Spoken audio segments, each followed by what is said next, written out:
Hello, my name is Claudia Paltrinieri. I'm the director of Foodinsider.it, which is a website that talks about food in the school, so school canteen. Today I have the pleasure to have with me in this interview Julie Dunbabin from Tasmania. Thank you, Julie, for being with us. Thank you, Claudia. She is a very lucky woman. She is the executive manager of an association of school canteen in Tasmania, and she had the pleasure to do a journey among 7 different countries that lasted about three months. And today she's with us in order to talk about this experience. I'd like to ask you if you can introduce something about your journey, what you have done and why you did it. Yes, all right. Thanks, Claudia. So my journey probably started in my childhood when I grew up in England and experiencing school lunches there, and then with my family emigrating to Australia, realising that school lunches in Australia was quite a different scenario. It was very much either bring a sandwich from home or buy something from the canteen, and usually that option from the canteen was not terribly healthy. It probably featured one of Australia's known foods, and that's the meat pie. So having a meat pie for some students each day is not a good way to actually get the nutrients that they need to study. And then, of course, I moved into becoming a home economics teacher, and I've taught for 20 plus years.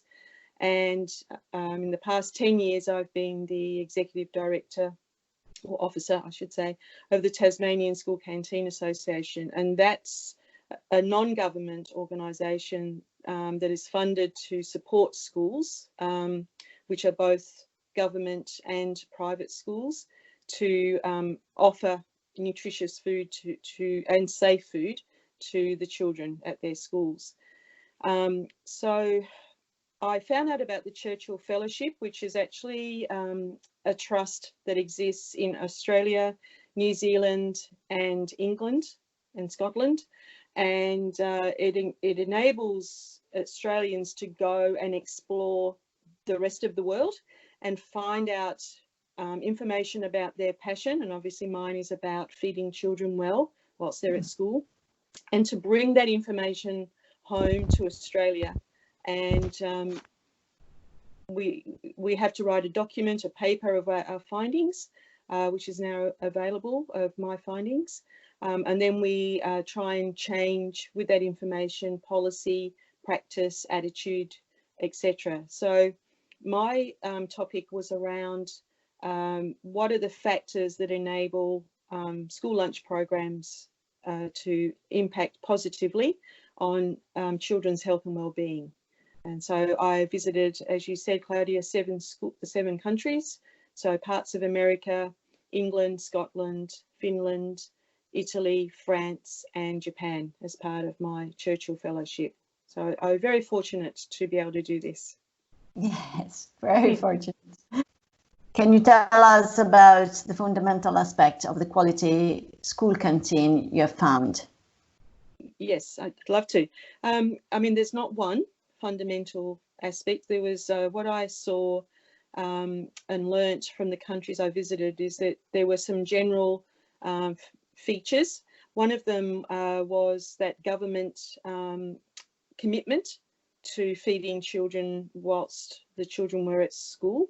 And that was the thing that really struck me with that was that it was an equitable concept, that every child was fed whilst they were at school, which doesn't happen in Australia. I realised that the other strong elements were around having a skilled and happy workforce who loved what they were doing. They enjoyed being with children. There was a very strong pride in using local and seasonal produce in the countries that I visited. There was infrastructure in the kitchen areas, but also in the dining areas, which then enabled children to sit down, enjoy their food with their peers, talk, chatter, laugh, and really experience those lovely social skills. I also saw dining areas that had tablecloths and had knives and forks and use of ceramic plates, etc. Whereas again, in comparison to Australia, we're very much eat on the go type society. Our food culture is not strong, as I found in parts of Europe, and particularly Italy and France. And so we have children sometimes not even eating lunch because they don't feel they have time, because they want to play rather than eat. Whereas in Italy and France in particular, there was time dedicated to both sitting down and enjoying your lunch and playing. And so that value of food and the importance of food was really strong. It was one of the fundamental things that I noticed. I would like to say, however, that Australia does produce some amazing food, and in Tasmania, where I live, we are very well known around parts of Asia in particular, and on the mainland, for our beautiful seafood, our beautiful cheeses, our beautiful vegetables and fruits. But our children aren't really eating them. They're not getting that opportunity at school anyway to eat them. So what I loved when I visited Italy was that showing of the legumes and the rice or whatever it was that was grown in the area with that pride. I really loved that. I thought that was great. Thank you, Julie. Another question I found very interesting. As you have the chance to taste a different model of school canteen, so meals based on industrial kitchen, or so transported meals, and meals made by a local school inside the local kitchen inside the school. So did you find a big difference between these two different models according to the variety or the quality of food? What I noticed was,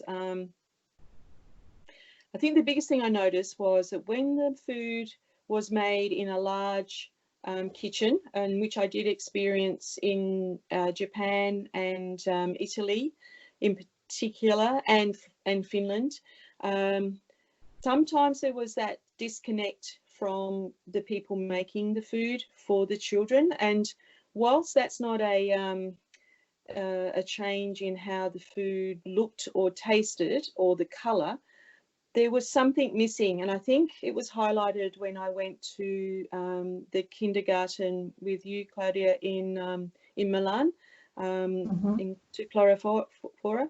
That sense of connection through the children seeing the food being made and the love. There was definite love made making the food, and I think it's not a tangible thing, but it's I could sense it, and it was amazing. Whereas when I went to the large kitchens, it was clinical. It was about food preparation only. I couldn't see that connect at all. And I know that the one big company I went to in Italy, they had systems in place where children could visit the factory and parents could visit, not the factory, the kitchen, to see how food was made, because I think they realised that was missing. You know, that element of people touching, preparing the food and putting their love into the food was missing. So I think whilst there's economies of scale why governments may go to large kitchens that then provide food for many schools, I understand that, but I think there's something fundamentally then lost, and that is that quality and care in the preparation of the food, because you lose that connection. And I think that human being and food connection is so important, particularly when we're asking children sometimes to try foods that they've never tasted before. And so it's really important to have that human element there to encourage tasting of food and the enjoyment of food.